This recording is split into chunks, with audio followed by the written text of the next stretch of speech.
Julius Jacob Shields was subjected to horrific sexual experiments by extraterrestrials during his teenage years. But they didn't just stop. In fact, this has been going on for years, and Jacob, unlike others, has finally decided to tell his story. However, there are many more like him with equally disturbing stories.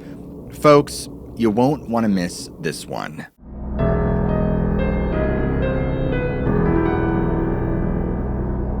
On a beautiful day in 2012, a 17-year-old boy named Julius Jacob Shields woke up to start another day. The difference was that on this day, he felt exceptionally great. He popped out of bed, walked over to the bedroom window, threw it open, and he noticed the sun was starting to rise, and in a burst of excitement about the day, he stuck his head outside and screamed at the top of his lungs, "Man, what a great day!" And even though Julius had woken up feeling better than he'd felt in ages, something was still off about his mood and mannerisms. It was like he couldn't help how ridiculous he acted, but he figured he had been rejuvenated after a long night of sleep. And then Julius called his girlfriend, and being teenagers, they spoke about the usual stuff, right? Like, how was your night? What are you doing today? When do you want to get together again? But at some point during their conversation, something grabbed Julius's attention. Julius stared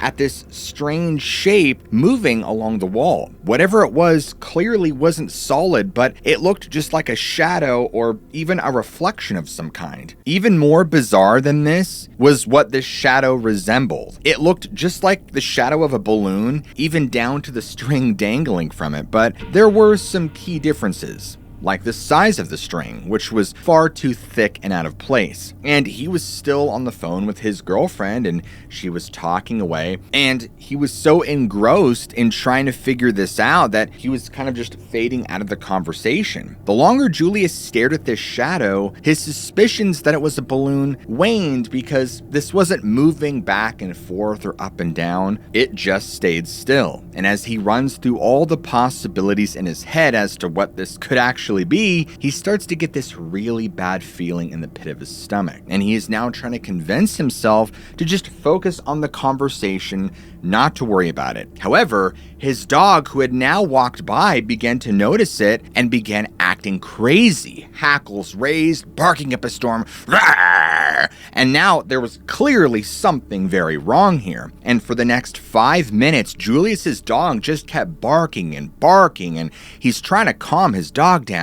And even his girlfriend on the other end of the phone kept asking him, "What's wrong with your dog? What's going on?" And he's just like, "You know what? It's nothing. I don't know why she's overreacting." He did his best to downplay the situation because he truly didn't understand what was happening. After another 5 or so minutes of the dog barking and failing to calm her down, he had enough. He decided it was time to just take her outside, and he turned toward his front door, which was open, but the glass storm door was closed, and his entire body just froze in place. Things connected in Julius's head, and he started to go into a full-blown panic. Here, he just starts screaming and yelling because he can clearly see something outside his front door that was responsible for casting the shadow. Because what he's seeing doesn't fit into his life. His mind goes into self-preservation mode, and he kind of disassociates and almost has a memory lapse. Eventually, this strange shape by the front door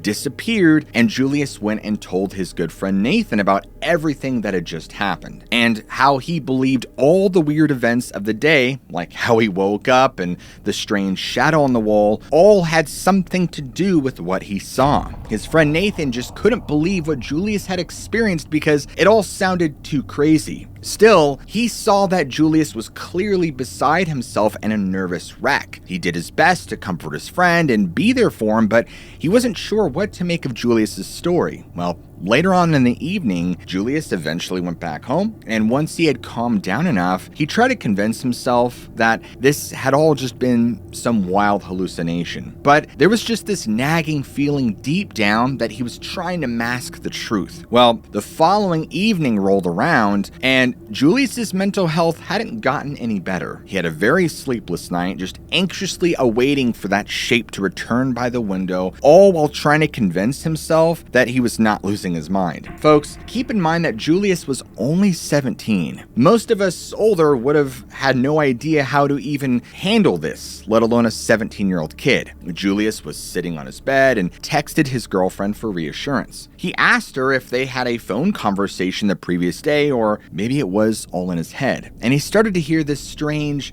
pitter-patter sound. It only took him a few seconds, but he realized it was just the rain pattering against the window. And it showed you that he was so disassociated and paranoid that he couldn't even recognize the sound of white noise from a thunderstorm. And just as Julius began to fall into the state of relaxation from the rain tapping against the window, he began to pick up on this faint tapping sound against the glass. The second he picked up on it, his stomach knotted up tighter than it had ever been, and immediately recognized it as having a different cadence than the rain that was pelting the window. It was like a tap, tap, tap, tap. It's very odd. He looked over at the time. His window was covered because the blinds were down, but the entire window is now filled with taps, and his logical brain is trying to convince him that it must be pouring out there, and there was just so much rain pounding against the window that it sounded like a full-fledged monsoon, and his mind began to just swirl and turn, and he felt like he was descending into paranoia and madness, but he came to his senses because he made a very disturbing realization. The sound of the rain that was pelting against the roof did not match the tapping coming from the window. It sounded like a light rain shower above, but on the window, which sat directly beneath a covered deck, which there logically should be no rain hitting his window, the tapping only intensified. Julius reacts, grabs his jacket, runs out of the house faster than ever, and once again, he ran to his friend Nathan's house. And I immediately took off and I went back to my buddy Nathan's house. At the time, Nathan was sitting down enjoying dinner with his family, like most middle-class Americans would be, and the family was startled by this frantic pounding on the door and screaming, "Let me in, let me in." Nathan immediately recognized Julius's voice, so he ran to the door, opened it, and there was Julius, sure enough, out of breath, eyes wide, in a full state of panic. And at this point, Nathan was really starting to get concerned about Julius's mental health. But he did what a good friend should do, offered him company, let him talk it out, and eventually Julius calmed down, and Nathan offered to spend the night with him, hoping it would help calm him down and possibly keep any activity at bay. Now, I have no idea why Julius never spoke to his parents during these events or sought solace with his family. Nathan was clearly someone he felt very comfortable with and could trust. After having a somewhat normal night of sleep, Julius returned to his house again because the reality of spending the rest of his life at his friend's house was not going to work. When Julius initially returned home, everything was as normal as could be. So he really felt like he was losing his mind and having some sort of psychotic episode that wouldn't end. But he knew the night would soon approach and was unsure if this would continue.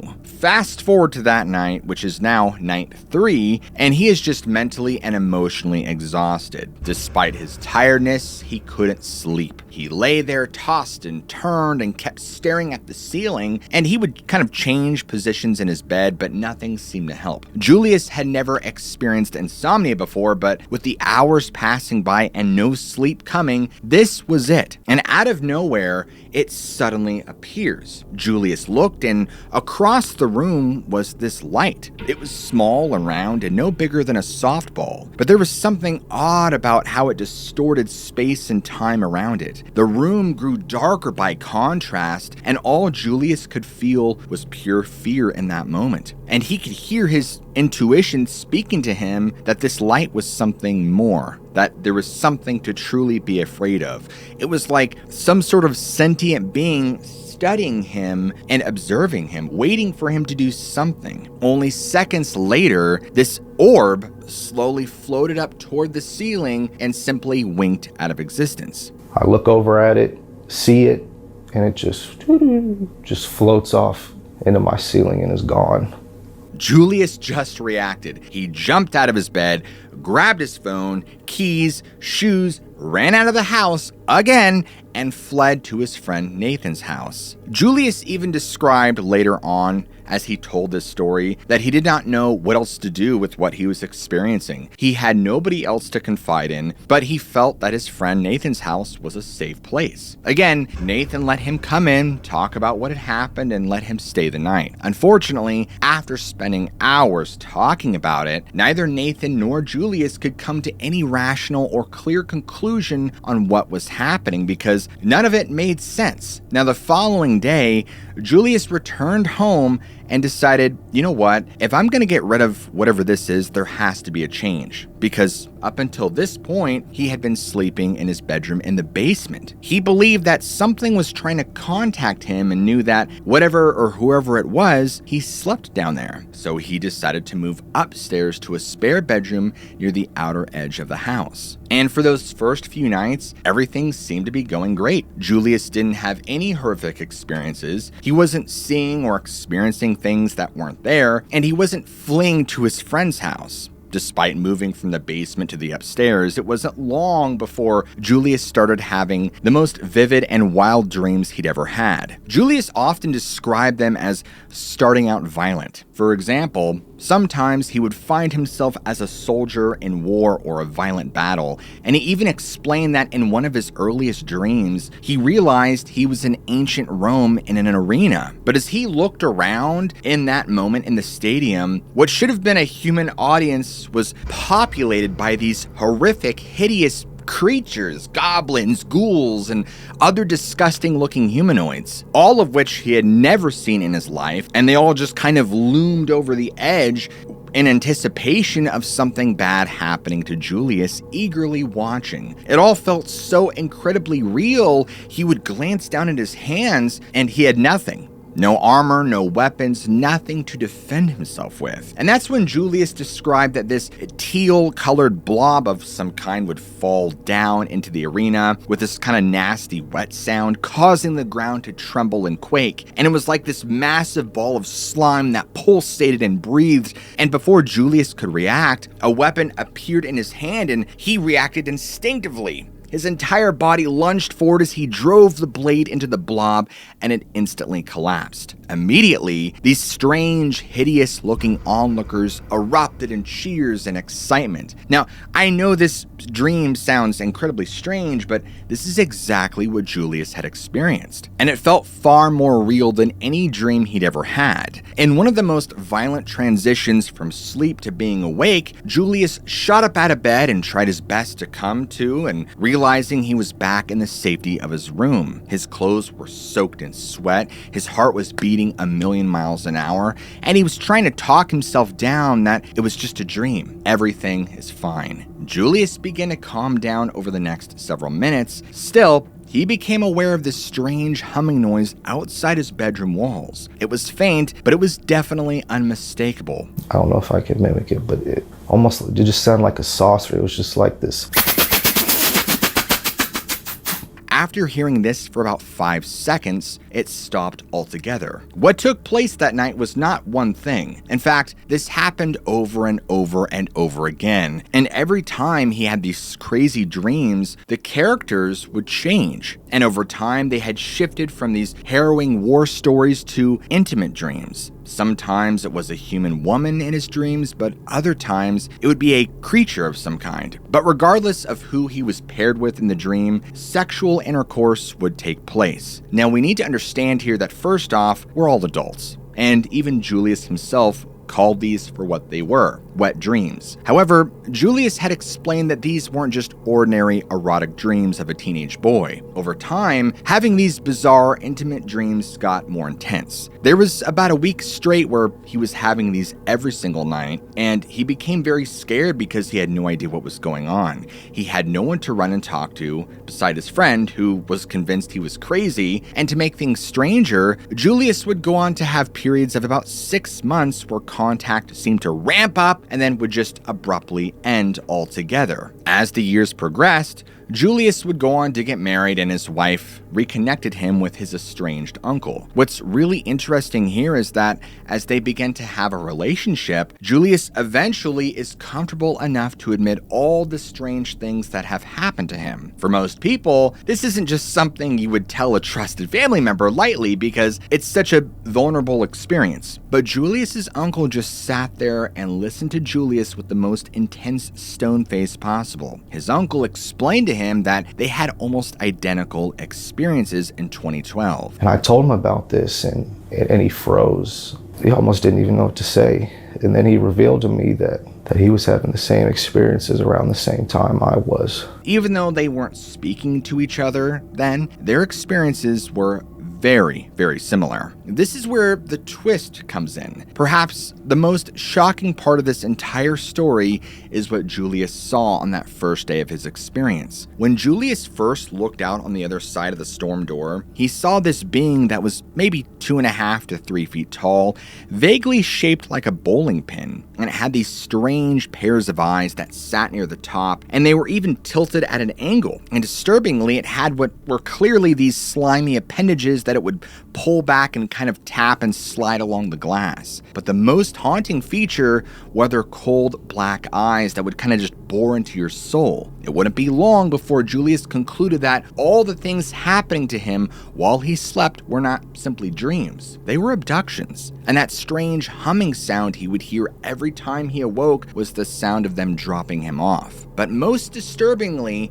is that they appeared to be harvesting his sperm in addition to his uncle's, for unknown reasons. His initial encounter was these things approaching him, seeking permission to perform tests on him. However, because he reacted with fear, they had no choice but to take a more direct approach. When he moved from the basement to the upstairs, it made it easier for them to take him. He was put into a dreamlike state under some sort of heavy sedation and did whatever it was they would do to him. The dreams were nothing more than screen memories to hide the true nature of his contact. He dealt with an extraterrestrial race known as the Greys, or that's what Julius understands them to be. And Julius had a relatively normal life growing up and was born in the mid-90s in Lawrence, Kansas. He participated in sports and hung out with friends. And no, despite how insane his experience has sounded, he does not, nor has ever, shown any signs of schizophrenia. While Julius's story is fascinating as equally as it is bizarre, many alien abduction researchers have noticed a connection between alien abduction for men and harvesting sperm or eggs from women. Obviously, there are a lot of theories as to why that is, all just speculative of course, but some claim that it's because the Greys are a dying race. They're trying to harvest seed to create a hybrid race.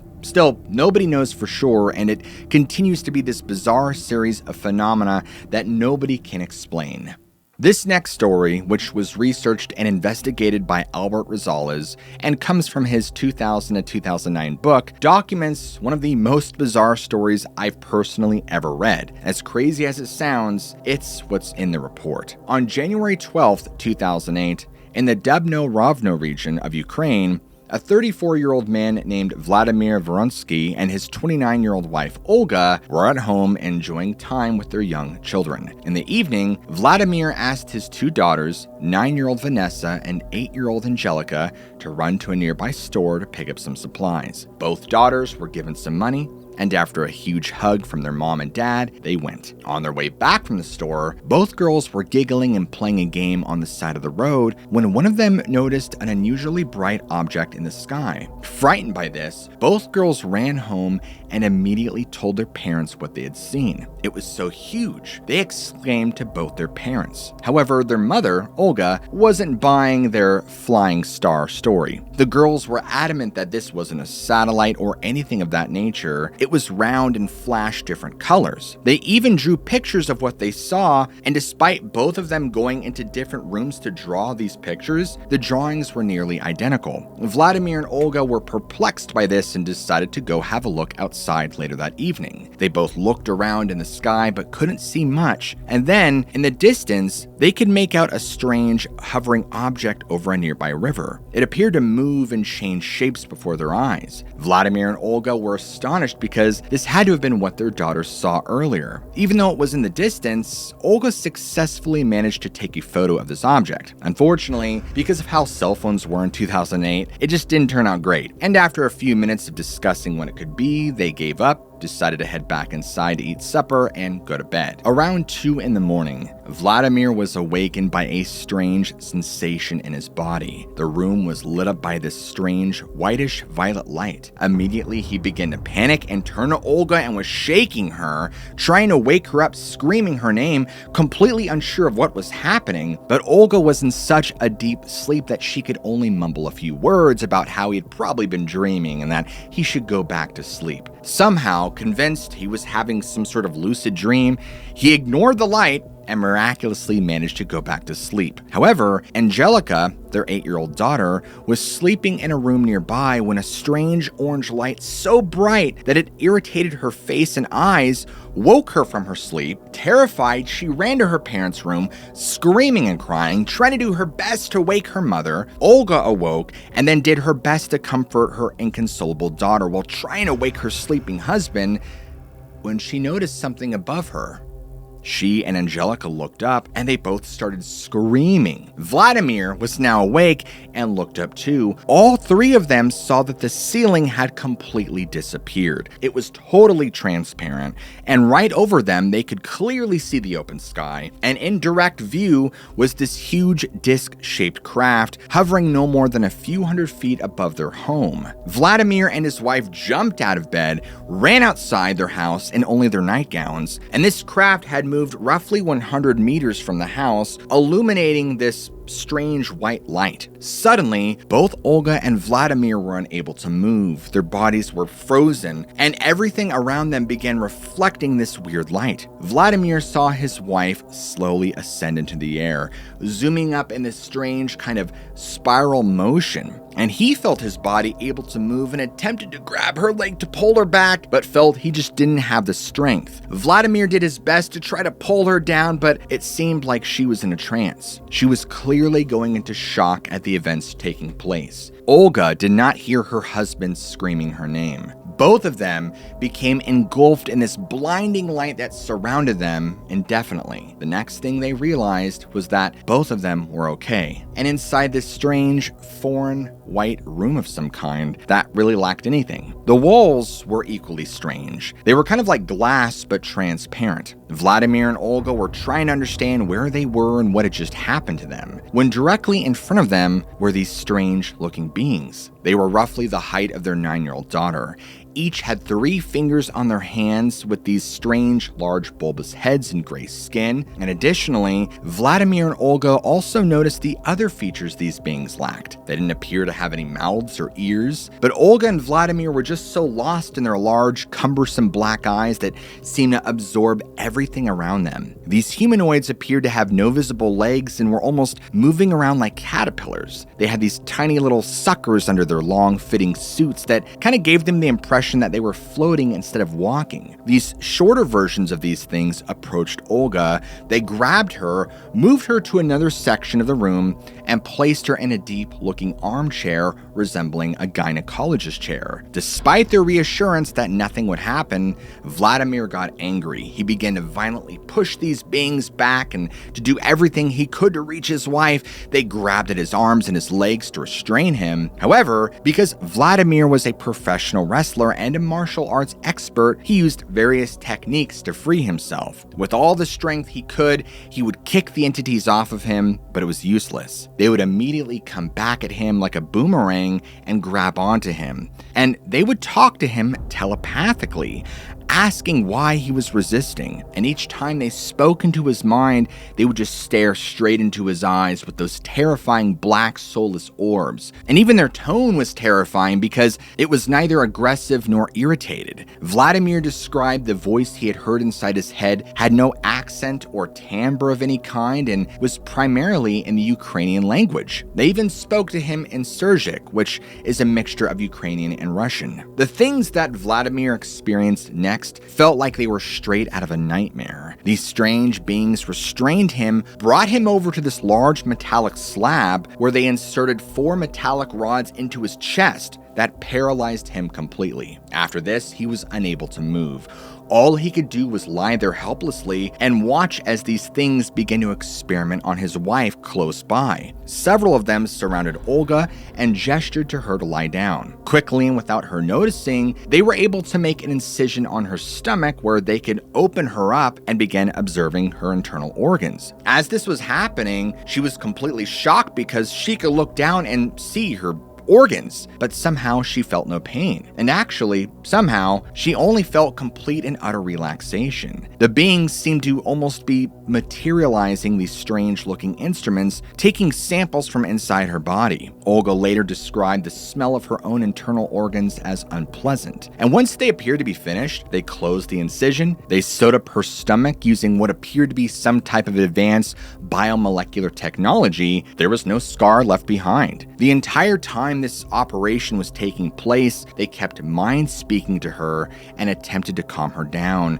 They asked her how she felt and if she was in any pain. They told her point blank, "Look, we're not going to harm you, we're just looking." It was very odd because it was always in a very polite manner. Creepy. From there, these beings shifted their focus onto Vladimir. They subjected him to similar medical experiments, like pushing a strange pistol-like object into his head, and like his wife, he felt no pain when this happened. After the tests were completed, he was taken into a separate room to speak to a taller humanoid, loosely referred to as a professor. The telepathic communication going on during this interaction is very fascinating because Vladimir explained that if they cannot convey what they were trying to explain to him with words, they would use imagery and symbols that would appear in his mind. For example, they explained to Vladimir that their society was like a giant ant colony, where every person, or I guess being in this case, was a part of the collective and had a defined role. Folks, if you think this story is wild now, it gets even stranger. Olga and Vladimir were quickly taken and placed on these large armchairs where they saw that everything around them was transparent. This meant they could easily see stars and planets in every direction. Vladimir could see the sun, which he described as a diffused ball of light, and he saw the earth, which was very far away and resembled a tennis ball. Only moments later, both of them saw this bright, blinding flash of light, followed by an intense wave of nausea. Then, he saw that their craft was now directly above an unknown planet they had never seen before. After this, both were quickly ushered into another room, which resembled an airlock or dock of some kind, and they were placed inside a smaller craft similar to a cigar shape. From here, Olga and Vladimir were separated from what they could only understand as the mothership, and shortly after that, entered the atmosphere and flew over the planet's surface. As this happened, Vladimir looked down and could see this strange terrain. He noticed these large open pits on the surface. It appeared that whatever lived here primarily lived underground in this subterranean hive. It was revealed to Vladimir that this place was referred to as the Andromeda Nebula. Vlad was told that because this race of beings didn't eat or drink in the usual manner that humans did, but instead absorbed the elements more universally, this is what made human beings so appealing. And the fact that they have feelings and emotion that this race of beings do not possess. Shortly after all of this, they were brought back to the main ship outside where another bright flash of light occurred and they were over another planet. Vladimir was extremely confused by how they were traveling so fast and what was going on, and was told that because these beings could not move faster than the speed of light, they instead traveled through tears in space or black holes. Now, here is where they proposed that Vladimir enter into sexual contact with a female humanoid of their species, which had now appeared in the room. However, due to her grotesque appearance, Vladimir simply explained that there was no way he could do that. Then, they accompanied this female to what was described as a small round platform, and this column of light unexpectedly appeared. The very next moment, this grotesque-looking female alien walked out, but with a completely different appearance. she resembled a beautiful young woman from Earth. While her body was covered by what appeared to be this sort of white sheet, her face had very sharp features and she had dark hair, exactly to Vladimir's taste. He would later realize that they had penetrated into his mind and had materialized the ideal look and attractiveness of a woman for him. As Vladimir and this shape-shifted being began to have intercourse, Olga, who was right there and can watch the entire thing happen, began reacting and became hysterical. She was screaming for these aliens to stop all of it now, to which they became confused and told her through their mind that humans always mate together sexually, so like what's the issue here? Her only retort was that people don't just mate, but have feelings and emotions. And after seeing his wife's visceral reaction, Vladimir restrained himself further. Vladimir and Olga were informed that these beings' sole aim was to teach Earthlings about extraterrestrial technology. They explained that some sort of space war was happening in the universe, and most disturbingly of all, said this to Vladimir verbatim. The entity that you call God has implanted much information into Earth and into the waters of it.